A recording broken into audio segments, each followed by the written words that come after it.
That place, bro. Bro? Oh my God, bro. Let me tell you something, yeah? Obviously just came back from my Ibiza and that. Fam. Firstly, sickest trip. But I tell you why it was the sickest trip, yeah? So me and my proper brethren, like my long-standing we don't really go away like that these days. One's married, one's a single dad. There's like there's just life is different now, innit, yeah?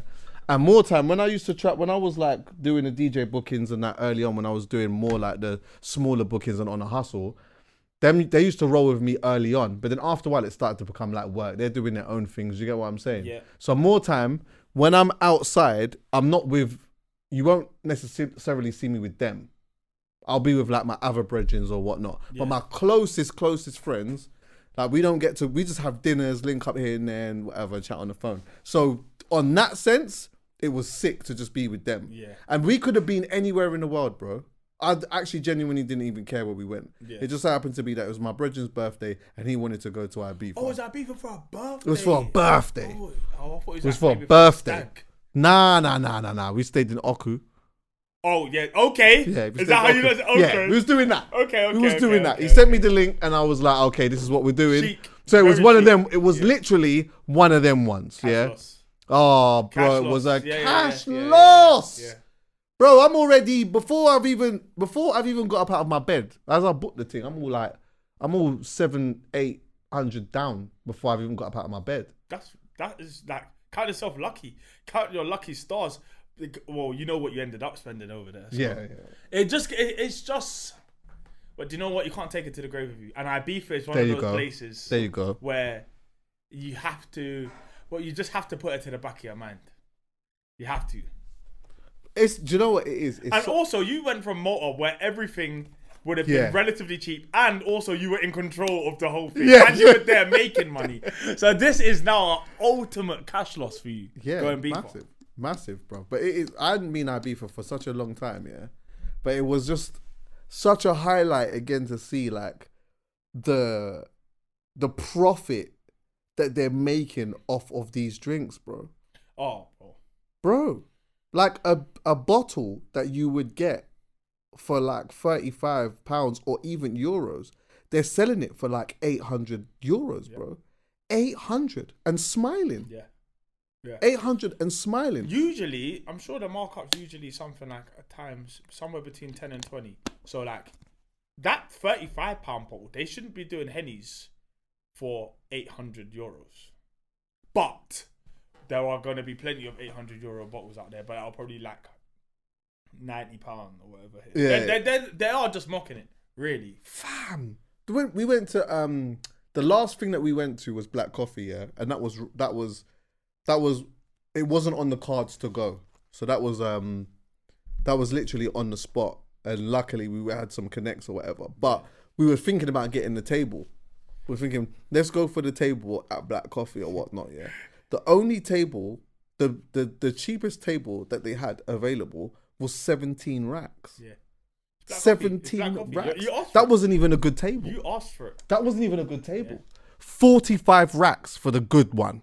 45 racks for the table where you could see the crowd and you could see Black Coffee and you could see everything nice. 45 racks. And there was people in there, you know. Of course there were. There was people in there, just vibes in there. Well, there is a whole nother side to this that seem to be unlimitedly rich. Like they have unlimited money. Like they can do a 20 quid table and then the next day they're like 40 quid table and the next day 40 quid table again. Obviously, I don't know how you keep replenishing that kind of money, but sometimes it's worth it. Yeah. I mean, you don't want any of that 17 racks back, I'll be honest. I can see it by the look in your eyes. Oh. You don't even want it. You want to do it again. I do. You want to do it again. I do. Because you know what? I'm not even going to lie, yeah? That Black Coffee experience was an amazing experience. Still. Is it Caniso music? There's someone else, yeah? I'm not that much of a house man, but a lot of my brethren are. And I remember, hold on, let me find this playlist, yeah? Because... Like they basically would go to this thing. It's basically like the new black coffee. I think it's Caniso or something like that. Something. Like it's a style of music. Yes, a style of house. It's like it is house, but like soulful house meets Afro beat. So I don't know. They just put a concoction in, and that's what this how is explained to me as, yeah.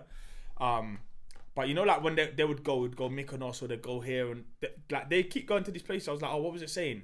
And like they kept using the same word. I was like, what? There was like life changing. Oh wow. So I'm like, what do you mean life changing? Goes, bro, you have to go. You have to go. You have to listen to this music. So I'm like, for me, like this house and that house sounds very, very similar. Like, nah, do you know what? Oh, what are you talking about? The two specific sound, or just the sound of it, like I can't really tell the difference or where you're supposed to give the wheel up. Oh yeah, I hear that. Like not in the house song. Like, I don't know where the wheel up like is in the house song. Yeah, but everyone in the dance knows. Yeah. So as soon as they introduce like I don't know what it is, and you hear because usually it goes like with certain styles of house, like they do a build up in it. So then once it gets to the drop, then it's and everyone goes bonkers. Yeah. Like for me, it's just it didn't have that. No, like I couldn't understand it yet. Right. And I still haven't gone to one of the shows yet, so I'm not sure what it's like in person. But I was just concerned that everyone kept saying life changing. Like, bro, it's a dance. You went to a beach club, but apparently these are life changing beach parties. I nearly did a mushroom. I did one the other day. I was good. The only reason why I didn't do it, is because this is gonna sound like a cop out, to be honest with you, but that black coffee thing was the last thing that we was going to, and we was actually leaving a few hours later. And I remember thinking to myself, why am I even leaving? I should have just stayed an extra day anyway. I didn't need to be back on the Sunday. We were leaving on Sunday. I didn't need to be back on Sunday. I could have just stayed there the extra day to do nothing and then come back on a Monday. That would have been the best thing for me to do because I was there from the Thursday. The black coffee was on Saturday. So in my head, I'm saying to myself, we've got to black coffee at like 2:30 in the morning, yeah? Yeah. I don't know what time we're going to leave, but I don't know what time this thing's going to fully kick in. I don't know how it's going to affect me. I just don't know. I don't want to put myself in a... It was the correct decision. There was no chance you would have made that flat. Fun fact, I've never made it home, I don't think, on the flight I'm supposed to be back from when going to Ibiza. I'll swear. Never. It just ended up... It's been one of them ones. I've attempted to go to the airport. So the last time I was there, I think I kind of... I missed my flight. But it was half on purpose. Because you know, like, you get to the point, you know you got to leave now. Yeah. I'm not leaving yet. Then you keep moaning, but you got this flight to catch. Yeah. And then I made a dart for the airport. Right. Missed my flight, obviously. And I couldn't work out where I was meant to put my rental. So I just left it on the side of the road, put the key in the glove compartment. I just left it on the road? Straight off the O Beach, I was mash. Anyway. So I was just... And by that point, we'd already lost enough. I think we'd lost the villa. We'd lost the car. You lost the car key or something like that, didn't you? Yeah, I remember that. Like, as in, like this. Yeah, you lot were having was like a hangover kind of trip. Yeah. So I was just like, do you know what? Let's just leave the car. They'll find it. Yeah. I go in the airport, miss my flight. But I book another flight in the airport. That is to leave in 2 hours. Yeah, it's probably around midnight-ish now. I'm in the airport waiting for that flight. I missed that flight. In the airport? In the airport. That stinks. Stinks. So I go outside hoping that the rental I just left out there is still there. It's still there.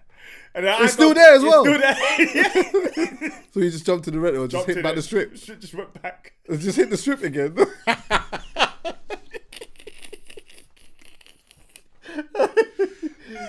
You are something else. Honestly, oh man. Yeah, I get in a lot of trouble because I'm never back when I should really be back. Yeah. Sometimes I'm back on time, but as in not Ibiza is the one where you can pretty much guarantee I don't make it back. Yeah. Do you know what though? Even on the business side, yeah, when you think about it, like someone's making so much though. someone that you don't see, someone that nobody sees. Yeah. Like, obviously, you will look at the house DJs and whatnot. They're getting bread for what they're doing. Like, Black Coffee is easily 150 racks, like, easy. Yeah. Probably even 200 racks a week doing that. Yeah. Yeah. But somebody is, because it costs 90 euros to get in there. It costs 90 euros to get in there. Do you know what the man did? Oi! Big man. No one speaks enough about the prices to get into these dances. It's 90. What is going It's on? 90 euros to get in there. But hear this, yeah. When we got in there, because remember, just to get balanced first, to figure out what was going on, I'm saying, all right, let me go and get me just a Sprite, you get what I'm saying? Yeah. So I've gone over to the just a Sprite, bro. I've gone over to the thing. I said to the guy, can I get 2 Sprites? He said, cool. He's got a glass, like 2 tall glasses, put these chunks of ice in there. And do you know what bottles of Sprite he went for? You know the bottles of Sprite that are like half the size of this, even smaller? Yeah. Even smaller than this. Yeah, that one. It's really like literally that. The proper miniature one. Huh? Yeah. The proper miniature. He's poured it in my face, smiling. Yeah. He's given me back he's given me the juice, whatever, and then he's given me the card machine thing. 38 euros he charged me for that. Yeah. 38 euros for that. It's drug culture. They're like, no one's in it to buy drinks. I said, this is gonna be a very, very expensive night. This is gonna be a very expensive night because I'm ready to have it large today. That's why when people say stuff like I love mobs, yeah, and people say, but mobs is expensive though. I'm like, it's not. I think Beefheart is more expensive because they're mob. Just to do the normal stuff. At least with mobs, you're spending, but you're spending on stuff that you know you have to spend on. You don't expect to spend 38 euros on 2 Sprites, baby Sprites. Nah, like do you know what? We did spend bread in Marbella, but it was on fit, bro. We got a yacht. Yeah. Do you get what I'm saying? No, like no, that's not gonna. That's what I mean. You see where your money's going. Yeah, at least then we knew. Yeah, you're gonna get a yacht. Yeah, we got a yacht. They've gone when we wanted food and that. They've come over in the speedboat. Yeah, speedboat. You know, we've done all of that. But you know what? At least you know, like we're in the middle of the sea, big man. Yeah. In Ibiza, you're sneezing and money's gone. It's gone. It's just gone, bro. It's gone. Where did you stay? Oku. Oh yeah, hold on. What side? That's San Antonio, isn't it? San Antonio, yeah. San Antonio, yeah, it was alright. Still. Beefheart is actually beautiful because you can do it in that. Like there are plenty of people that go to Ibiza and just have like the chilled, the other side of the island where things are like. Have you done that? I've been there. Okay.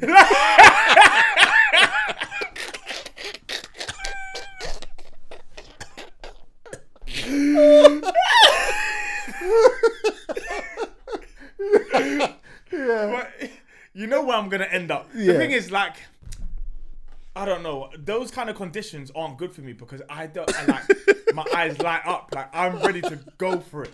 Yeah. And it's just, I don't know. I think it's like I need those blowouts every now and then. Yeah. You definitely need them. We need a holiday, you know, secretly. I'm not Yes. sure if I can come to these R&B slow jams. Yeah, because we ain't been on a holiday like that, have we? Really? I don't think so. Nah. No. I'm on one though. I can get drawn out. The thing is, I'm sensible, but in those moments, I can get drawn out. Yeah. I just like in our beef, I'm like, whatever everyone's on, I'm on Let's that. run it. Whatever, if you ask me a question, I might give a sensible answer. Yeah. I might give the sensible answer. But if everyone's saying that this is what they want to do, I'm in. Yeah. I'm doing that. Yeah. And on top of that, do you know what? Yeah. This is probably one thing that I would say that I actually like about myself is that I don't have to like the music or I don't have to like stuff. Especially. I could just go and enjoy it for what it actually is. Yeah. Do you get what I'm saying? Oh, is this what we're doing? Is this what we're doing tonight? Bedtime. I'll find my enjoyment in it somehow. I went DC10 and I didn't know what was going on in there because it's not my type of music and it looked like everyone was zombies. So, but I still ended up being there for like 5 hours in the smoking area. Oh, really? You know, like just flying around here, there, and everywhere. Like, I don't know, man. Do you know what is jokes actually? Yeah. So on the first night when I was there, obviously I've not done Molly or anything. I've never done that, innit? Yeah. So, and obviously I'm not promoting anyone doing this, by the way. Yeah, don't do it. But don't do that. So but anyway though, because I'm in Ibiza I ain't been in this environment for a long time. I'm drinking my juice or whatever, yeah. And a part of me was like, let me just put my drink down and just see. Yeah. See who does it.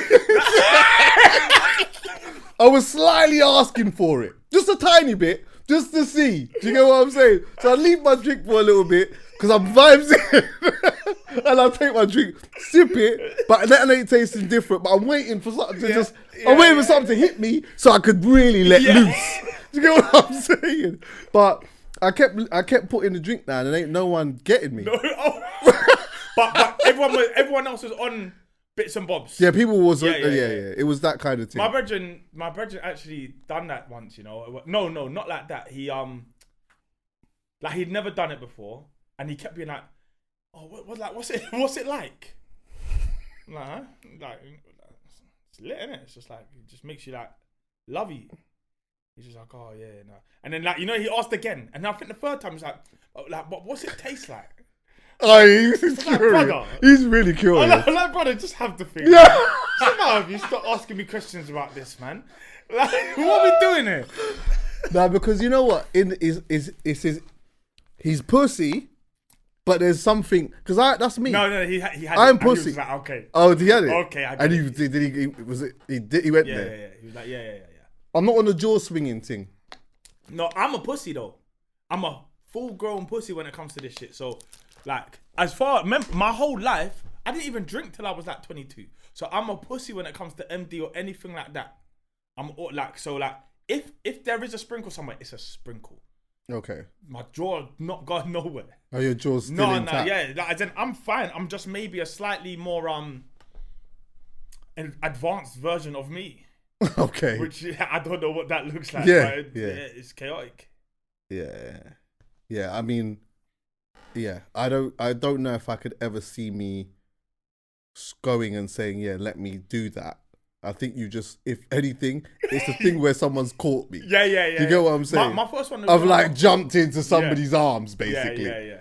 You get it's coming. You're on a podcast. You're basically asking. Yeah, no. But don't outrightly go out. I'm not here, and not in. Yeah, the UK. and don't listen. Although I'm saying that, don't you dare anyone think that it's okay to go and do that to anyone. Like, to anyone, because it's not cool to do that.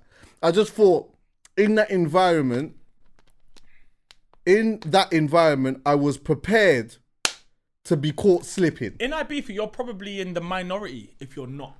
Yeah. Let's be honest, like it's crazy. That was in Club Chingwa. That was alright. Yeah, it was decent still.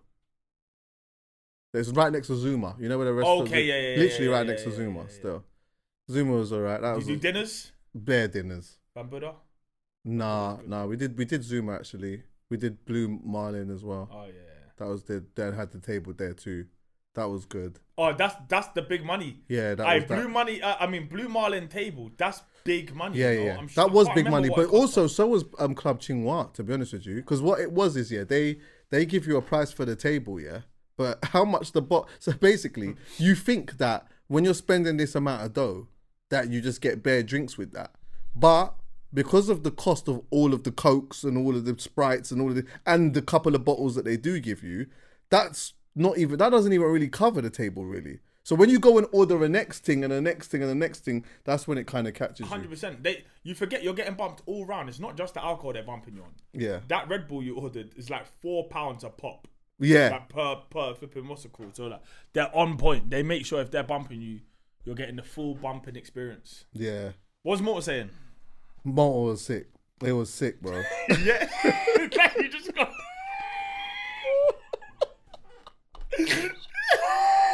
You can't just laugh. Oi, it's like there's a secret society. Everyone who's come back is just saying nothing. Yes, it's sick. Bro, that's it. I think you would have enjoyed it. I think I would have enjoyed it. Yeah, I think you would have enjoyed it still. Malta was is a big highlight for me. Still. One for the books. Definitely one for the books, bro. Yeah, man. I think like the people that went, you know what it is as well. I think we will go on and maybe do another 10 of those potentially, if in the Most High's name. But there will always be something special about that first one. I was gonna say that. Would you try You know, like when something was so good the first time, would you try and do the same thing the exact same way the next time? Nah, we'll do it differently, like in different orders, and we'll take some things out, add a couple things in. But do you know what it is now? Yeah, I think people came this time thinking with a slight expectation, but it was the first one. Now, because people have seen the footage, the people that didn't go, the ones that have got FOMO, they've seen the footage, the people that have already come, now they're coming, now the next time, they're coming with big expectations. No. It's not just that. That one is going to go off the charts, the next one. You think so? I think that one goes off the charts because nothing beats word of mouth. We all know it. Like, whatever tickets was done this time round, you're going to need to find more land. A bigger country, whatever it is, you're gonna need to find whatever it is because they're all now waiting. Even me, a man who just thought it's best for me to sit on the sidelines. I could make it. I could make it. Yeah. It might not be wise, but I could make it. Yeah. Yeah. It's an experience, bro. That's all I can say is you have to love and enjoy R&B and come to something like this and experience it. It's very difficult to even put elements of that into words. How different is it to the R&B Slow Jams events? So, you know what? One of the things that I was that I was a little bit worried about, or actually I wasn't even worried about it so much. It was just a thing that was coming up in the group at first. In the WhatsApp group, there was these conversations about bringing in another brand to do parties. I just completely rebuked that. There was like trying to figure out ways to break up the night just so that it wasn't going to become repetitive at night, yeah. And so because I was so adamant that this whole experience had to be R&B and slow jams, and that R&B and slow jams had to be the foundation of what was being played. Of course, we'll break it up and change it up and whatever, and we'll do all of that, but that is important. I fought for that so much that in my mind there was almost added pressure on just myself in making sure that the DJs executed it a certain way because there was bare apprehension in the group. In the group, it was but we should do this, maybe we should do that, and whatever else. Yeah. So I put the DJ group together, and it was just like, you know what? On the Friday, I gave them a guide. Mm-hmm. Like, this is what we're gonna do. On the Friday, we're gonna run it the same way we do a normal night. There's a musical process that we follow. It's like a flipping thing that just works to a T. Yeah. Then the next day it was just, you know what? In we had Gina who did the gym stuff. That was all different types of music was played then. So that was a workout. Then once the day party started, Ray D would play like just super B-side type R&B, and then as the day went on, we'd switch it up. Yeah. You get what I'm saying? Then it would go back to being R&B and slow jams again. What's going on, my GG? Okay. Congratulations. On what? I just passed my test. What, driving test? Yeah. What, physical? Yeah. Oh, no. But I said, oh, no. No, congratulations, bro. Yeah. Congratulations, bro. Well, you didn't tell me. You didn't want to. He didn't tell her, yeah. Oh, yeah. I just spoke to him. I felt the first EA time. passed. Did you fail one time? I failed the first time. Oh, yeah, same. Oh, yeah. So did I. Yeah, No that's normal. Though, no Diddy. Huh? Oh That's my crazy. gosh. Stop that, bro. But yeah, anyway, it was just about like how the musical process was gonna be. Do you get what I'm saying? Every night was different in some way. Whether it be like the day party might have been super fast paced R&B. Then the night time we focused on it being a lot more slower paced than whatever else. Do you get what I'm saying? But either way, that the music element wasn't so much of a thing. Naturally, what happens is, you know, you get one or two people that's like, tonight, all I want to hear is Escape, Tony Braxton, and Brian McKnight, and they want to hear all of these rhythms, yeah, these like super deep cuts, and it's like, of course, we play them, we play them. But you see, when you're playing to 2,500 people, you can't spend 2 hours playing like that. No, you can't. It don't work. I even noticed that when I start drawing for them, I can see now. You lose the crowd. I've lost. They're not there's qualified. a section. Yeah, they're not qualified to know these kind of tunes. But That's some of them are 17. though. So that's why I do it, because there are like people in there that really love it and appreciate it. And for the integrity of the brand, it's important to go to that place. Yeah. But you have to do it in a smart way. And I always have to, like, sometimes I feel as though It's not even just that. I'm not even going to go into all of that because they would not be here to defend themselves. But there are times when I almost feel like I'm being drawn out a bit. And I'm like, okay, cool. We're going to do it now. Yes. Okay. Yeah. We're going to do it now. And then we'll see what happens when we do it. And then it's like, as I'm doing that and I'm joining for these tunes or whatever, and it's like, we're just losing the crowd. Something always reminds me, these people are here for a reason. Yeah. You know what you're doing. Yeah. Just continue to do what you're doing. Yeah. Then I just get back into my bag and just do that. Yeah, do you know what I'm saying? You might have to like do like slightly different ones or like moments or spaces for like different difficulty levels. Like you will only know the 1%ers. The 1%ers. That's what I call them. So like sometimes when I play the rhythm, I'll be like, this one's for the 1%er. Okay. And I do that because ultimately at one point we will do a night for the 1%ers. Exactly. Where it will just be fully for them. Yeah. Do you get what I'm saying? But ultimately, yeah, you find yourself like being drawn out by this small percentage, and you have to always remember that like the most important thing that you can do is just like cater to the majority, and everything else outside of that is just going to be what it's going to be. You know what I mean? But yeah, you got to come, bro. You got to pull up to one. What were the numbers? What was the splits like? What did you say? Male to female. I don't even know. I think it was like. It's just a question. yeah. I think it was. It's wonky in R&B. Sometimes you could get like a 70% girls. Yeah. Me, sometimes more. One time we did Manchester, bro. It was like 90%. It was uncomfortable. Yeah, even the girls don't like it. They don't like it. Yeah, they don't like it, bro. They did not like it. And they're all dressed up. They're looking nice and that, smelling good. And they're just like, they're just surrounded by loads of women and then us. And it's like, cool. Ow. You know what I mean? What a nightmare.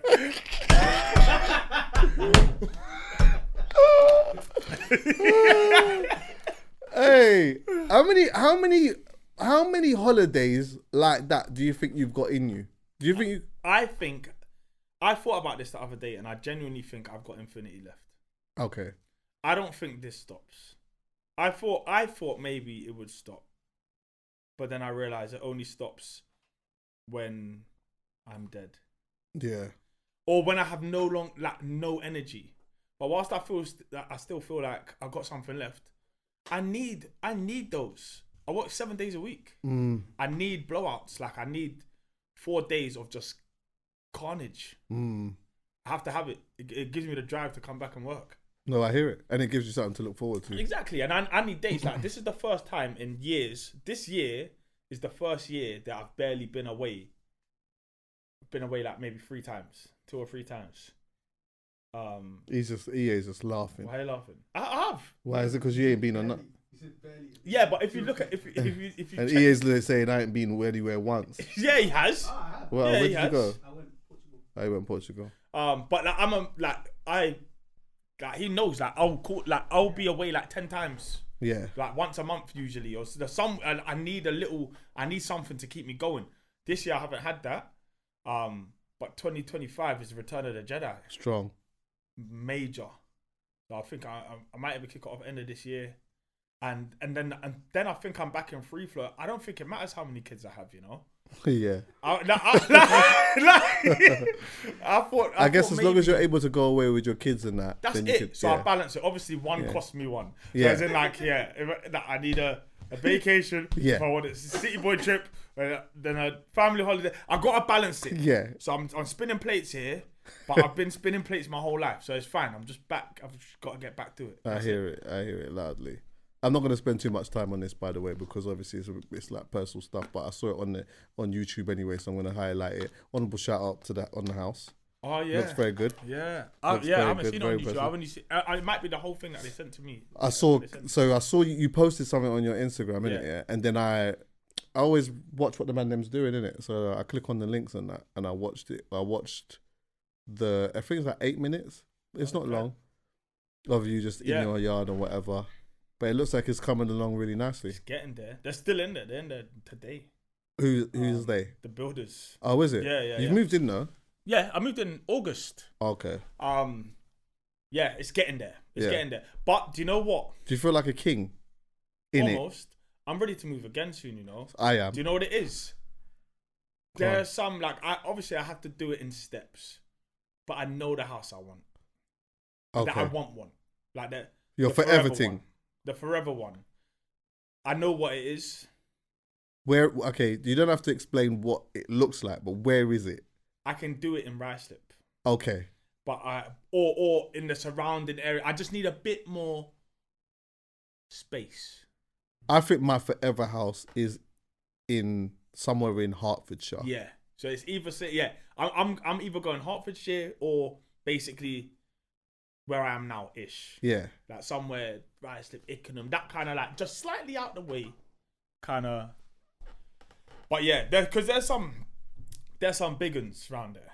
Yeah. Oh, what Ruislip? Definitely, bro. Yeah, I'm gonna need that eventually. Ruislip is an area that is mixed between like a really nice area with really nice yards, and then the other side of where it's not a hood, but it's nice and civilized and whatnot, but drug dealing is loud. That's what I was.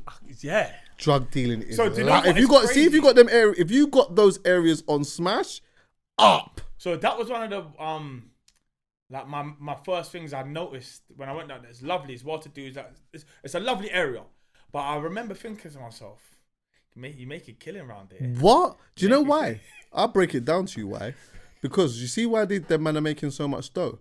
Because in and around there, you've got loads of people that there's loads of people that work in trade in and around that side, yeah? Yeah. And so their recreational drug is just sniff. Yeah. Do you get what I'm saying? You see on a Thursday, Friday, Saturday, even on a Wednesday, that's like, it's not a thing you hide. Yeah. And then on top of that, people that have good jobs or whatever that might just go to like the nice pub and the nice place around, they just want a little bit of, you get what I'm saying? Yeah. So there's somebody either in that area or outside of that area that is just driving in every once in a while. Yeah, exactly. They're going in there and just raking it in. The plug. Yeah, to pieces. Yeah. I saw bare police outside one pub the pub that kind of near me the other day. It made me feel like more at home. Yeah. Made me feel more at home. I saw bully vans, saw like 3 other flashing blue lights. I thought, okay. And in essence, obviously, shouldn't be drug dealing and all these type of things. Of course you shouldn't, yeah. But it's like, I could imagine for them, they have the better customers because you're not necessarily having to go around with all these crazy nitties and this, that. And you know, like nitties are very quick to set you up. They're very quick. They're very quick to put you in a mad situation and whatnot.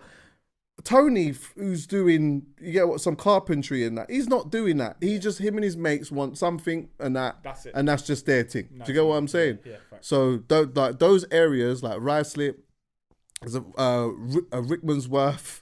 Yeah. I think they call it Ricky. If they call it Ricky, yeah, up them sides there. Whoever's doing whatever they're doing up there is making a lot of money. But you know what I would say? Go for transferable skills though, man. Try and get out of the game. Yeah, it's true. Try and get out of the game. Transfer it. Yeah, and transfer it into something else. You get what I'm saying? You got to do that. What is Diddy doing with 100 or 1,000 bottles of loot? What is he doing with that? When I heard that, I genuinely didn't believe it until like the news started reporting it. Yeah. Because 1,000 bottles of baby oil doesn't make sense. Well, I'll tell you why I didn't believe it. 1,000 was too precise for me. Okay. Why was it not 968? It does say more than. Oh, it says more than. Oh, okay. Well, more than 1,000. Okay. Why? Right. What do you, like? All right.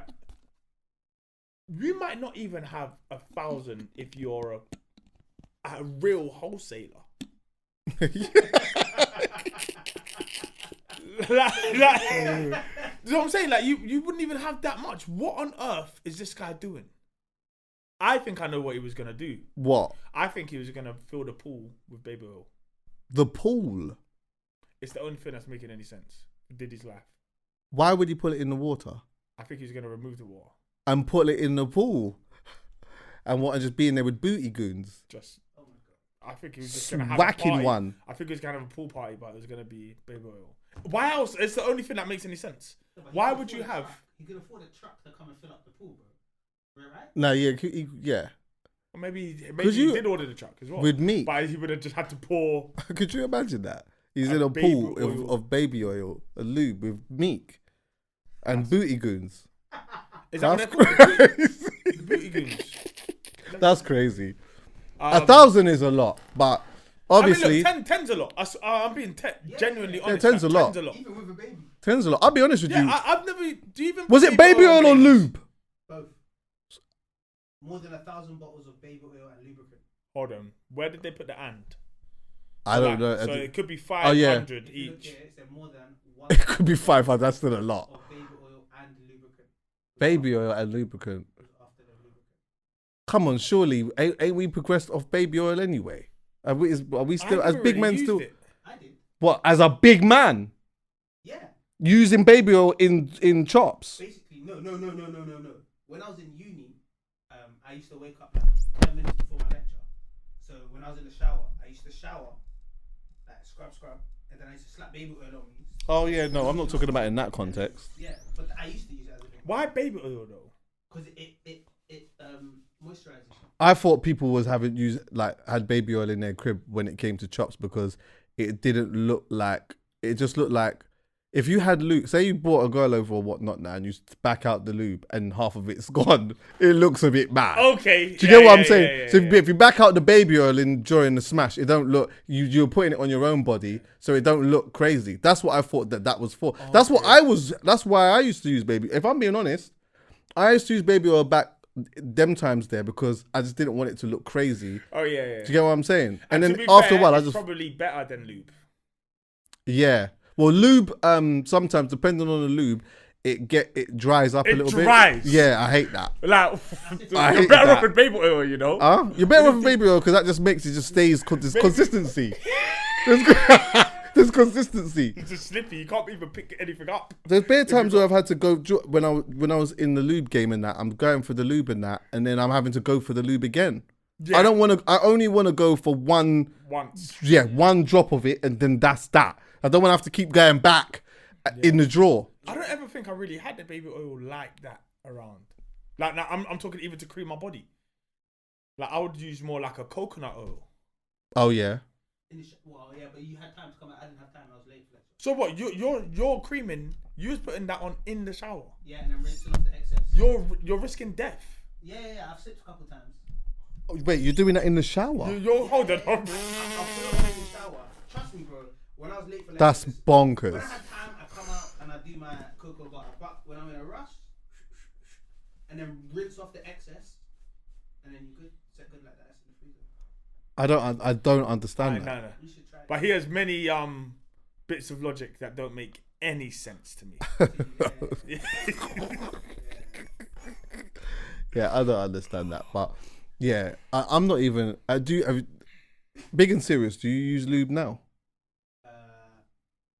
That means yes. What one? What one do you use? Hold on. And talk loud because you don't have a microphone. I've used baby oil in the past, but it wasn't as like a lubricant. I was massaging my girl and she had baby oil on her after. Yeah. So have you ever bought lube though? Once. How recent? Okay. How recent? 3 years ago. Okay. Okay. How did you find it though? It worked. Okay. So I used to. That was my thing early on. What, lube? Yeah.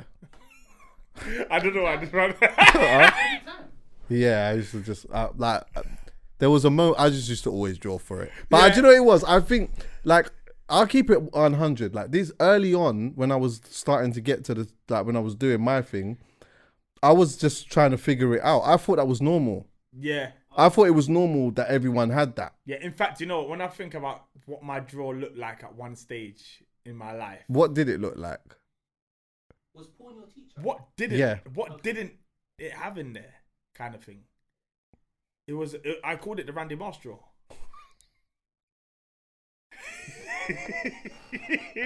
What kind of things did you have in there? Well, it was Deets days as well, innit? So like, it's not even like I'm buying this credit stuff, cards. You know, like the security of all these websites is low. Yeah. It was just, I don't know what possessed me one of these days to go and get all the stuff. I got all the stuff, man. You had like, I'm sure there was even like, you know, like them utility belts. Like, yeah. I had it all.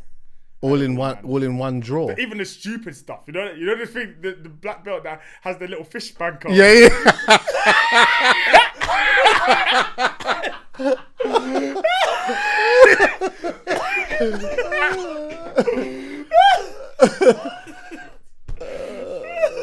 God. Everyone's had a drawer where it's just had all kinds of mad random shit in it. Girls still have that drawer. Of course they do. Even in their makeup bag, it's sort of mess. The makeup, I've not seen one tidy makeup bag in my life. There would have been enough madness in Malta going through the airport. Oh yeah. Enough madness. They don't lack that. It would have been in suitcases. Yeah, that's true. Show me. You know what? In fact, with that makeup bag thing, show me a woman with a makeup bag, and you know they have the mirror where they open up the thing and they got a mirror in it or whatever they're doing, whatever. Yeah. Show me one of them that is neat and tidy. There's bare fucking shit. What is the powder and that all over the mirror? Yeah. You can barely see themselves in it. Yeah. They can barely see themselves through this mirror. Huh? What do you think they're using it for? They to check it to do the mascara and all of that. Oh, mascara. Same thing, isn't it? Oh. That sounds like masquerade. Huh? Mascara. Mascara. Yeah, same thing. But yeah. Anyway, off the lube thing. But I do think that a part of like my theory with the lube was that a part of Diddy's bravado and that confidence came through that lube. Okay.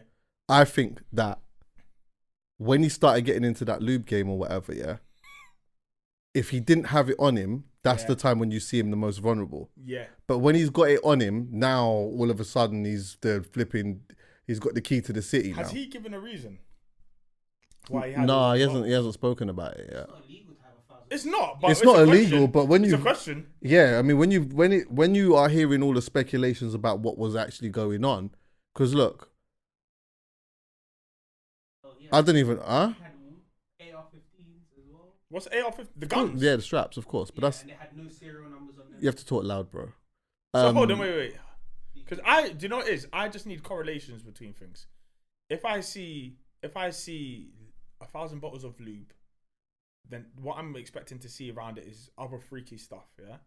Like dildos. Not AR-15s with scratched off serial numbers. Yeah, the scratched off serial numbers is mad. But you know what that is though?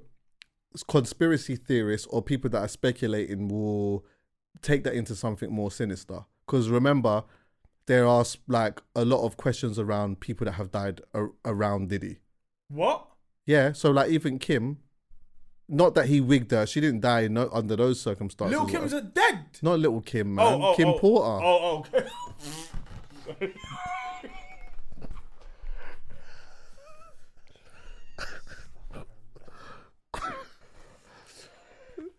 Composure. Yeah. Anyway, so yeah, and also like all the way going back to the Tupac thing or whatever, like it just speaks to the sinisterism in and around this guy and what he's done. So I don't know. I mean, it's America as far as I'm concerned. So I'm sure there's a lot of people that have got that big straps with the serial numbers and all them things. Like I don't think that's uncommon. No.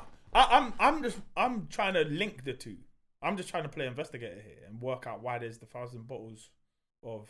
Is there a connection between the baby oil and the guns? That's basically what I'm looking at here. I don't know, man. He needs to start talking, man. Because you know what? I haven't even seen him wear a sleeve since this all kicked off. Every time I see him, he's in a vest. Yeah. Or some kind of like for whatever reason, this guy. It definitely looks like he's going to jail. Yeah, but for what? For what? Well, this is what it says. 1 second, yeah. I think that like one of the reasons why they arrested him is because he was trying to contact witnesses or people that he'd had or victims. They found out that he was like trying to contact them, for whatever reason. So people that may be coming forward to say that he's done X, Y, and Z. Okay. So they need him out of that situation. They need him away from that because it's tampering, isn't it? That's one of the reasons why they've done that. According to the federal indictment, unsealed Tuesday. What is this? What part do you want me to read? Sorry, from Instead. Here. Oh, instead it charges. He's been, what was that? The veritable architect and leader of a criminal enterprise. So what they're saying is he's doing racketeering now? Yeah, engaged in alleged arson, kidnapping, forced labour, bribery, obstruction of justice, and sex trafficking. So the obstruction of justice is why I think that they've why they've arrested him. And that would be very closely connected to bribery. The arson is the when he blew up Kid Cudi's car, apparently. Oh. The kidnapping would have been speaking to the Cassie thing. Yeah. Forced labour, I don't know. Probably what is forced labour? What's forced labour? When yeah. Okay, so someone's like in your yard doing stuff, but you're making them do that. Maybe even musicians, like making them make music for free.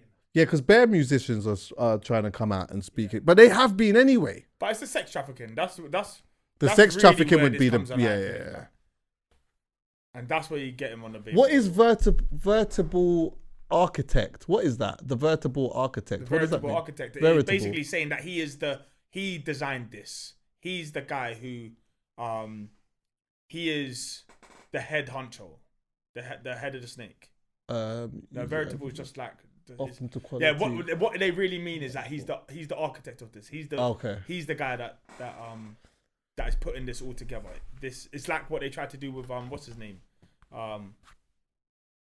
Young Thug. Yeah. So why have they not just labeled this as as a RICO thing then?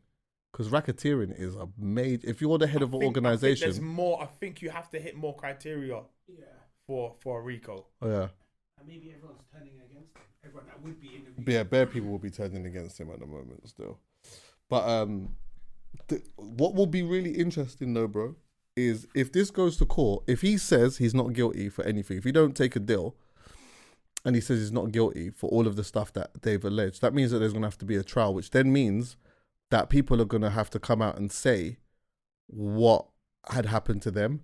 And so could you imagine the people that could be exposed in that? So the person who comes and that's on the stand, that person could be relatively unknown.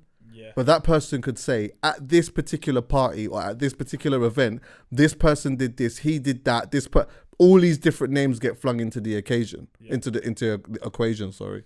Yeah, that's why I've heard a lot of things happen in like the business world as a result of Diddy being arrested, and like apparently, coincidence or not, but a load of people have left their positions at major corporations that were heavily linked to him, and apparently one of the main reasons why they're trying to get him and throw the book at him, but it's a bit technical and a bit delicate because of how many high profile, very powerful people are around him, and he might have footage of. Yeah, that's the other aspect as well. That's the next thing. That's the bribery element as well. It's like, imagine I've got you in my yard.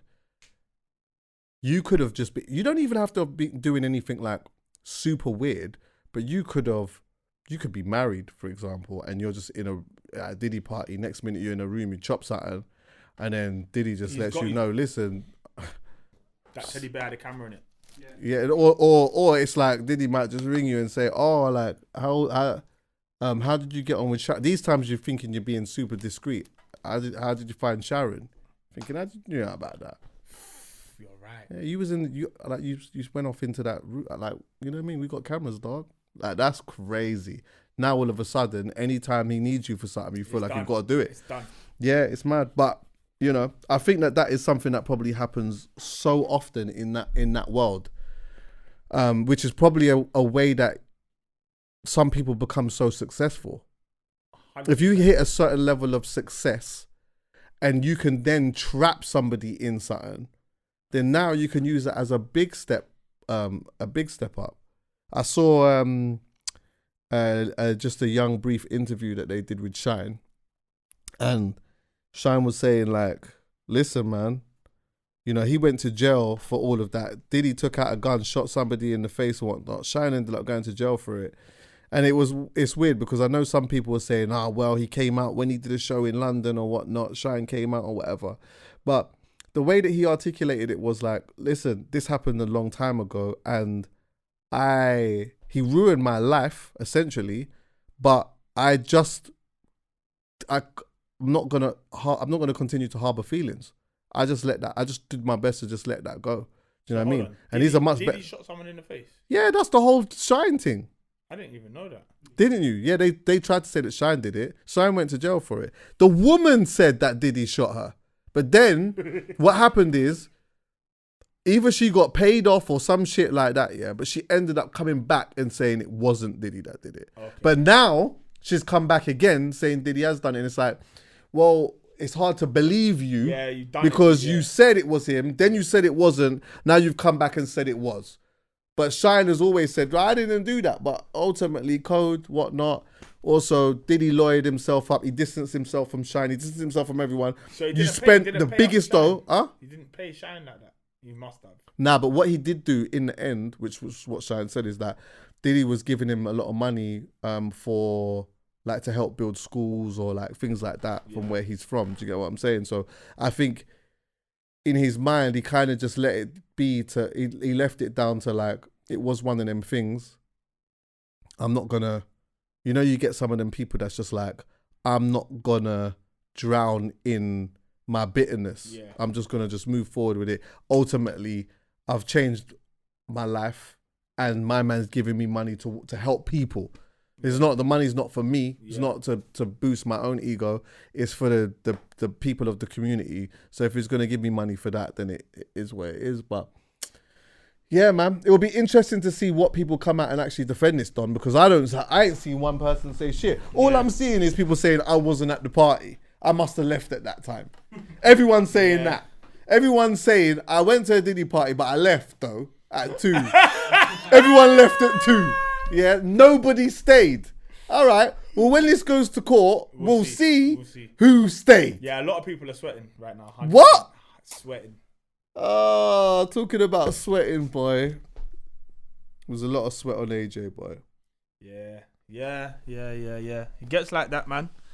Listen, obviously you messaged me, I think it was straight after the fight, and you're just like, right, get me, it weren't that. Like, it's not easy to see that. Obviously, AJ's mandem, all of that. But it's boxing, bro. And someone in heavyweight boxing, where you get 2 punches, has to be the one that ends up on the floor. And I don't know. There was a massive, like a much bigger like microscope on that game than on that fight than I expected there to be. I didn't realize how big that fight was gonna be until we got into fight week, and I'm starting to see how things are building up and like how everyone's talking about this fight. So it was massive. And obviously, like for people like me and Jew and EA and everyone else, we get to fail behind closed doors. But you see boxers, they have to fail in front of thousands and millions of people. And get me, like Dubois just stuck it on him, and that was it. Yeah. That was it. Landed the big right hand and then never really let him off the hook. AJ had a little moment in there where he thought, oh, maybe I've got him here. Maybe I can, like, my athleticism and my genetics are going to kick in here. And he went after him, got a touch greedy, led with an uppercut at probably the exact time where you don't need to throw an uppercut. Led with it and just got caught with like a straight right or a kind of a short right hand at the same time. Boom. So she wrote, man. So let's go to the pre-fight, yeah? Yeah. What was it looking like prior to that in regards to them two? Like, obviously they had like, they had the face-offs and whatever. AJ gets into that mode of doesn't want to be chiefed up. He's not taking.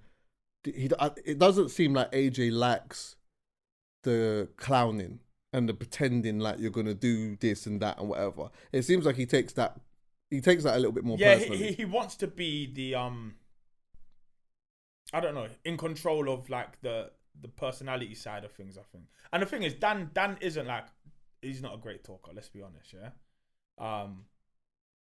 But I think he must have said something that pissed off AJ, and all of a sudden AJ's talking about smashing the chair across his face and blah blah blah. And that's the clip that everyone gets. That's the clip everyone wanted That's everyone once they got it, it's like, yes, that's the clip. Boom, goes out, and it makes for a more dramatic build up. In fight week, they both seemed pretty okay with each other. But I'll be honest, this rivalry like goes back like a long time ago, like probably like close to 10 years. Yeah, not even a rivalry. Let me know if this is true. But I was hearing people talking about them two. They were sparring each other from way back in it. Yeah. And then, like I was hearing these rumors of like after a while they were telling Daniel that he couldn't come back to the gym or some shit like that. Did you hear about that? I remember. I remember I was at Del Youth at the same time that Daniel was at Del Youth for a while, yeah. And he was obviously, I think he was like, he's considered really younger, so he might have been like 17 at the time, but he was with the seniors, training with the seniors. And I remember him coming back after, I think maybe sparring Chisora and maybe Joshua. And put it this way, like back, that's at 17 years old, and we're talking Chisora and that from 10 years ago, when he was at the top of his game as well. And I'm talking like Dan, the way Dan's come back, or Dan's dad went everywhere with him, yeah, talking as though, listen, like he put hands on everyone, like boom, like this is the one. His dad's always wanted that AJ fight. From what I remember, like I didn't even know I had this in my memory bank until we got into this fight week. But I remember it from my own eyes and ears. Like his dad's wanted this particular win for so long over AJ. So there was a part of me, obviously I was like the rest of us. I still thought AJ would have too much for him, just in terms of like hand speed. I think it's just his body of work as well, like who he's fought. What he's done, he's been at the high that level for a long time. 96 fight, he's had these big ones. Dan's had a couple big ones, but not this big. Sometimes the occasion can kind of like get to you. So I always thought, like most people thought, AJ probably inside 6 rounds, because they both carry power. Dubois takes a lot of right hands, and you can't afford to do it against someone like AJ. Boom. That was my case. But as we got closer to the fight, and you see like a certain focus, I saw a good focus on both of them, to be fair. And then obviously something broke out. I think it's all over Twitter now, or all over TikTok. You're hearing a lot of Black Magic stuff. So was that coming out before the fight? That was coming out before. Okay. I was hearing about that from before. Which is, it's weird, isn't it? Because there'll be plenty of people out there that just don't believe in black magic. As far as it's magic, it's just tricks or whatever it is. And then there'll be other people out there that do believe in it, and some people like me who are like not too sure, but you just don't. I don't even want anything to. I don't want anything to do with that. You don't want to get too close to it. I just don't want to be anything to do with it, kind of thing. But it's definitely an interesting point. And it became more interesting when Dan had such a fast and good start.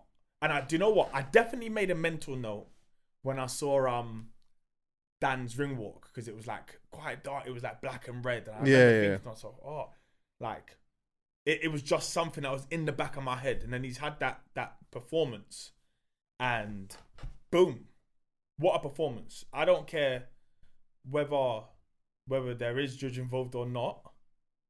That's still a good performance.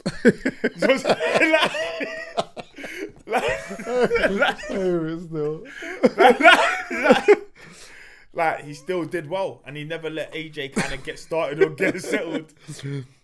Because I saw a clip of, so that was before the fight, isn't it? The clip of what I saw of the Spencer Fearon. He was like so heavily talking about that, and he was like, listen, man, they know what I'm talking about, and if anyone's got a problem with me, that's what he says at the end. That's Spencer. That's him. Yeah. Like he's like, you know where I am. And it's like, obviously I don't want to discredit a man, his performance and all that type of stuff, because I don't really know too much about all of that. I don't know how all of that works. I don't know. I only, actually, just to divert very quickly, I always remember a story that was told to me a long time ago, and I'm going to go back to my mum and ask about this, because now I'm older, it just sounds weird. Mm-hmm. But apparently, like, one of her friends had one of her friends was seeing a guy or dating a guy, yeah, who had been with a woman who could do judging, whatever, yeah. Anyway, when they started seeing each other, apparently she put judge on him. This other woman put judge on him, yeah. So he would just run. What do you mean he would just like run? he would just be with his missus or whatever else, yeah, and he would just run and he just couldn't stop running until he'd fall. Hold on, he would just sprint. He just sprint. Yeah, like they might be in the shopping centre or whatnot. Then he'll just run. He'll either run into something, and that's because he weren't doing this before. No. But you know what it was? I was told this when I was quite young. Yeah. So I don't like. Yeah. It just stuck with me because I always just thought that was really mad. Yeah. Do you get what I'm saying? The guy died, by the way. Like later on down the line. No, but yeah, I know. Yeah, no, he didn't die. He didn't die when they were seeing each other. I don't think. Yeah, and he didn't die from running. He didn't die from the running. Okay, that's fair. He died. Obviously, you die, innit? Yeah. But he just was just running.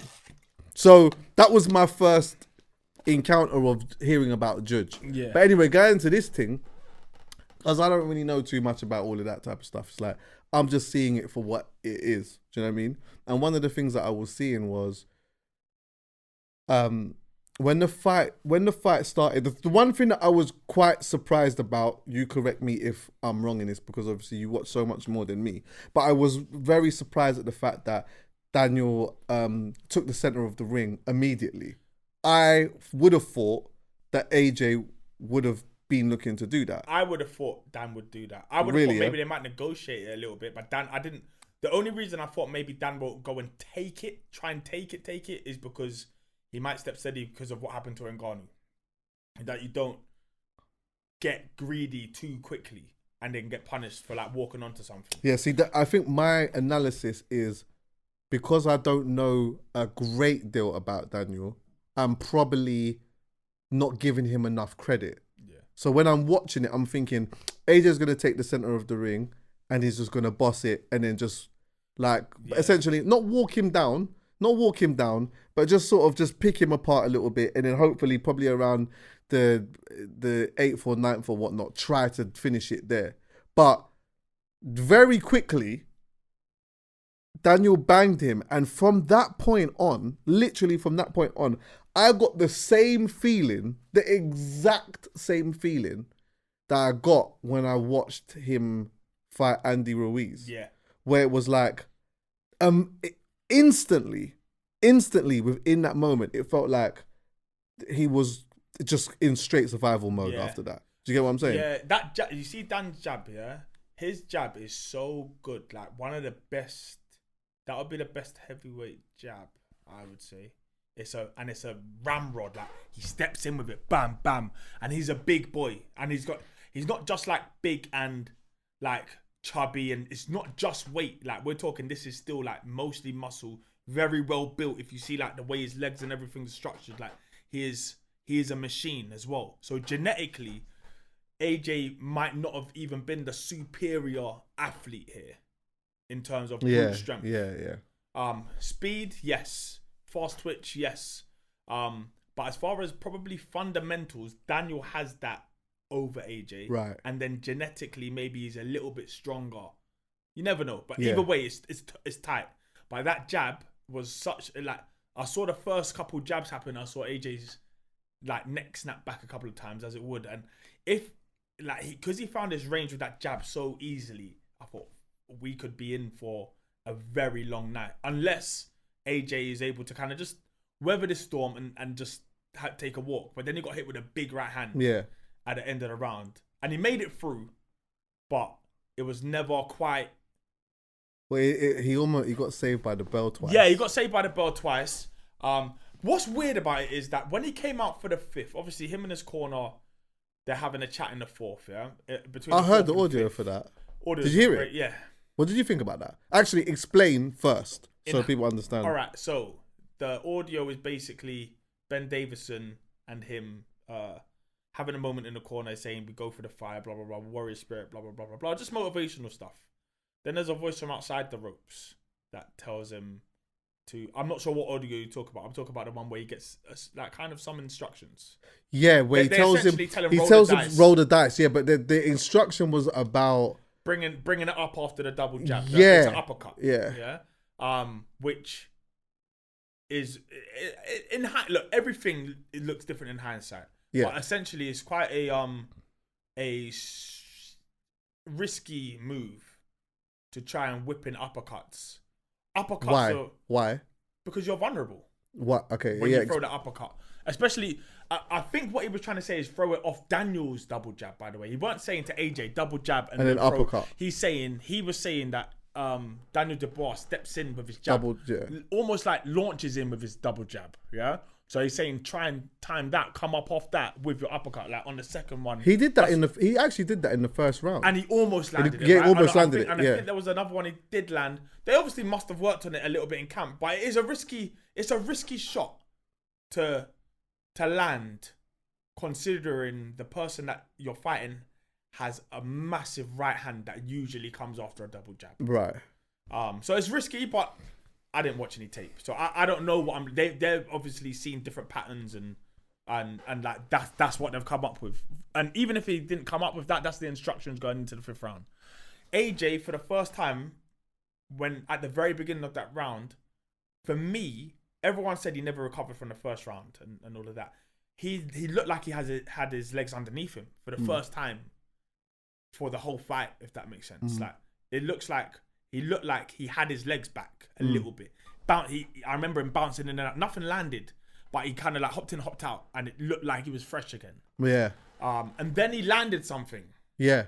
And it wasn't a super hurtful shot, but it was one that made Dan realize, okay, he's still alive. He's still alive. It's not food. This ain't ready to die yet. But then AJ followed up and hit him with another good shot, and obviously. Like he maybe got a bit greedy and he thought to himself, right, I can get him here. And it's almost like Dan went into survival mode there, you know? Yeah. Because he just started launching his right hand and he half caught him with one. And it's like they traded right hands for a sec. And Dan just threw the same shot again when AJ threw the uppercut, landed it right there. So she wrote, man. But it was a very, very, very good fight from Daniel, and I think AJ had he just had an off night, man. He didn't look like he was in that fight really. Nah. And the moment he looked like he did, he was getting into it, he got punished for it. Yeah, but that's the thing, yeah. So like hindsight, wonderful thing. Yeah. Firstly, listening to the trainer say, what round was that? Was it fifth round? 4th into 5th. Saying to roll the dice to me felt odd to me. The reason being, yeah, I would say why that felt odd is because I just felt as though, like, prior to that, AJ was on the ropes for a bit, and it seems like with AJ, it takes him a minute. Like, once he can get his feet back, it does take him a minute to get back into the groove of things a bit. But once he's there and he's steady and he's got some composure, he could probably then take the other half of the fight. Yeah, because there was still so much to do. But you see, for me, rolling the dice in that, from my perspective, in my mind is, look, you're losing the fight. This is what you need to do. Just go for it. But it's like, I feel like that's probably, you say that in like the 11th round, the 12th round. There's still a whole other half. Yeah. Do you get what I'm saying? So for me, I was like, I saw what you saw. It seemed like, yeah, he's getting his feet back and he's kind of, you know what I mean? He's kind of looks like he's back in this a bit, but he's rolled the dice, got a little bit greedy, and then he's got caught. And it's like, just when it looked like there was going to be a glimmer of hope, which it might have been too late at that point. He might have got his feet back. He might have been a little bit more cautious, but boxed his head off a little bit, and by then it still might have been too late. Yeah. But there was enough time to do that.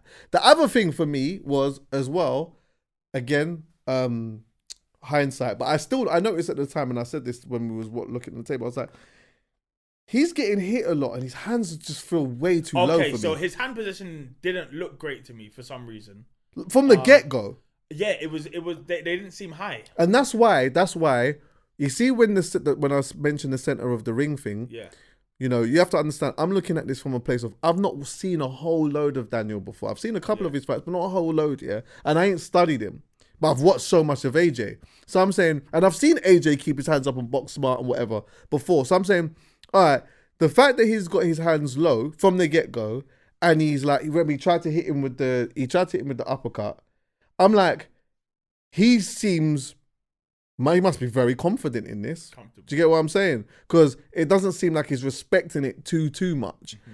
And then obviously once he's got banged and then he's in this situation, he didn't revert to the being a little bit more cautious or whatnot. The hand still stayed a little bit low. Yeah. And my man was just on him the whole time.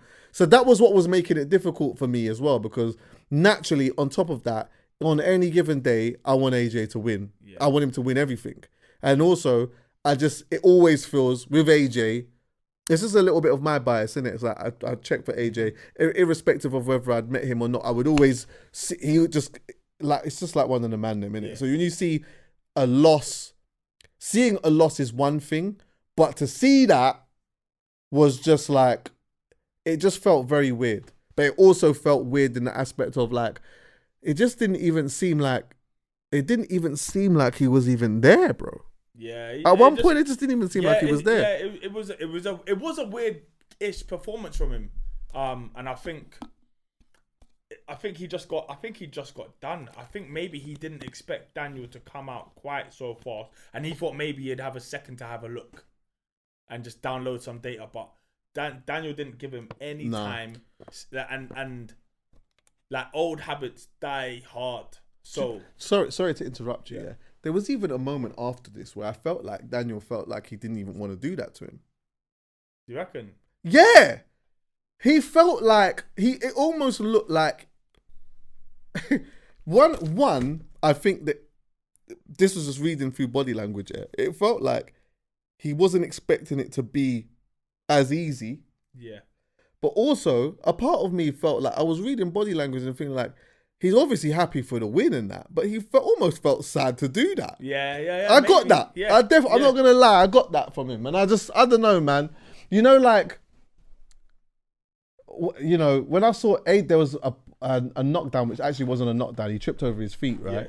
And when he tripped over his feet and he got up and they were counting it as a knockdown, AJ's body language in that showed me that he wasn't even really there. Because he knew it wasn't a knockdown. Yeah. And he did say, he was like, he put his hands out as if to say, that's not even a knockdown. Like but he didn't, it wasn't like, what? Like, yo, like, what? Nah, fuck. He was just like, at that point, it was like, I'm done for it. I think points matter less when you're AJ, and if, for example, you know you can carry your power to the very last second. Yeah, true. So that doesn't really matter. The chances are this isn't going to end with scorecards anyway. But mentally, you don't, maybe like if you're not in that space right there and then you know, like sometimes old school Champions League, you concede a goal and you're just like, and then it's an away goal, but really when you deep it didn't actually have any significance. It's like that the point deductions, the like 10-8 round probably wouldn't have had any effect. This was never going 12 rounds. I hear that still. But now it's about how he rolls the dice next. So how does he do that? It depends. Do you take that rematch? Do you think he will? Do I think he should? Alright, it's Riyadh season, yeah? He has lots of options, lots of potential opponents.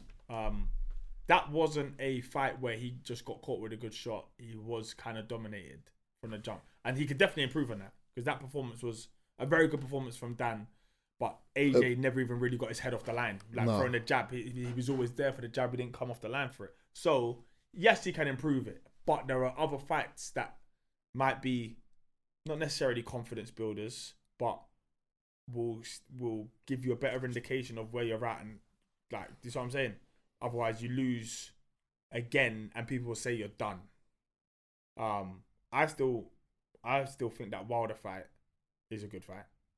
And I think at this point it becomes a bit of a crossroads fight do or die. Whoever loses that fight, that's them done. We want like in terms of like top level elite. Didn't Wilder kind of allude to the fact that he was retiring now? Did he not do that? Yeah, I'm getting mad. That's what I think is a good fight for AJ.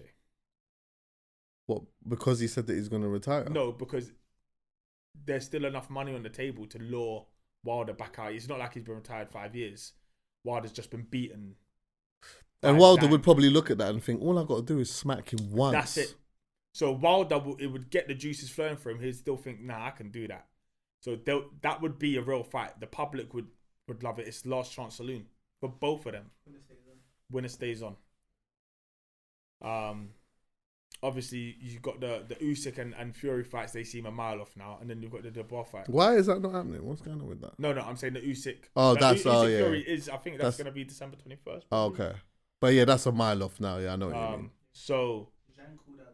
Because if he would... The narrative would have been, naturally, if he would have beat Daniel, yeah, then it would have been like, okay, AJ looks like he's actually trying to come back for everything again, right some wrongs. That was the best. I remember saying, probably not even that long ago, this might be the best AJ we've had. Now, obviously, you look back at it in hindsight, again, is a wonderful thing. You look at the recent wins, and whilst they've been in good fashion, they've not necessarily been against the greatest names. No. Or it only looks good. The Francis thing only looks good because of Francis's fight against Tyson. Exactly. And to be let's be real, age is a real thing. The same way we've seen a drop off in Tyson Fury in the last couple fights is perhaps Father Time just saying, yeah, that's it. Like they say like your reflex is everything. I forgot what it is at your peak. Is a certain amount of 0.006 seconds, whatever it is, the reflex time. But once you get past a certain age, I think that age might even be like 27. It slowly decreases. Now it might not mean anything in the ring, but it might if you are a reflex fighter and you are slightly off and you needed that point, whatever. And Tyson Fury is that kind of fighter. AJ's not necessarily. But Fury, we might have seen the best of Fury. And that fight with Usyk might have taken. And that's the thing. Like, age is a real thing. You can't always perform at the top for too long. And AJ's been at the top for yonkers. Yeah, I mean, so it's an interesting one, man. In terms of like what he's done, he's absolutely smashed. He's absolutely smashed it, and he smashed it for more than his ability suggests. You see what I'm saying? Like, I think AJ is, of course, he's a great boxer. He's been a world champion twice and blah blah blah blah blah. But he's not like, he's genetically a monster. Yeah.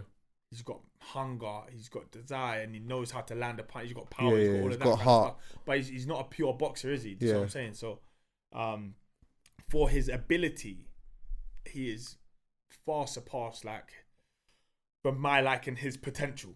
Yeah. He's like the Ronaldo of boxing. Like, I rate Ronaldo, of course, but not like how I rate Messi. I feel like Messi is cerebral. Like, that's the Mayweather. Yeah. But I think he has done so well. And that's it, man. If the fire's still burning, he's got to go again. Yeah, man. Honorable shout out to AJ still anyway, you know. There's no need to retire if you don't feel... I know a lot of people saying it's done now. But yeah, I think when you told me as well, when you messaged me on the phone, you said, nah, you know, I think that Wilder fight could be something still. It makes sense. I guess it does make sense. Get on the phone, Eddie, man. Huh? Get on the phone, Eddie. He probably is. He probably has already. And whatever's supposed to be is going to be, man. That's it, man. Big him up every time, man. Yeah, That's man. it. And you know what? It's boxing. There must be a winner and must be a loser. It's just that the loser is the darling of British boxing. That's what he is. So it's always a bit of a shock, and it's a little bit of a thing. Yeah. But who? Daniel Dubois? Yeah, but he basically dropped him before that. Like, it was a very controversial fight. But listen, all top fighters, man. All top fighters, and they're all rich. You know what I mean? Like, you can lose There might be a couple million flying around, but I'm sure 50 million in the bank is more than enough to 100%. make up for it. 100%. 100%. All right. Well, yeah, man. Yeah. Anything else? What you got going on? I'm not sure. I don't know. Just stuff, man. Just doing the same old stuff. Yeah. I'm going to do Winners Talking podcast today. So. Shit, yeah. They're going to chat with Pound Sterling and them, man. You got what's it called coming up, innit? R&B Dubai. Yeah. What date's that? 13th of October, R&B and Slow Jams is in Oh, Dubai. I come. Yeah. Okay, Be I there think I'm for gonna a be few in days. Saudi. You're going to be there in I think I'm Saudi? gonna be in Saudi till the 12th. Okay, yeah, you might as well pull up. Oh man. You might as well pull up. Yeah, we're over there. Obviously family doing a residency the first Saturday of every month. At the end of October, I'm doing a masquerade as well. You came to that a couple of years ago. Is that a Halloween? Oh, I did come to. Oh wait, masquerade. Did I come? Yeah, masquerade. You came. Oh, I did come. Yeah, Yeah. That was a couple of years ago. Oh yeah. We ain't announced that yet, and yeah, just there in it really. Yeah. You know what I mean, yeah, man. Love and respect in all aspect. Come on. Thanks for listening, everyone. Yeah. Love.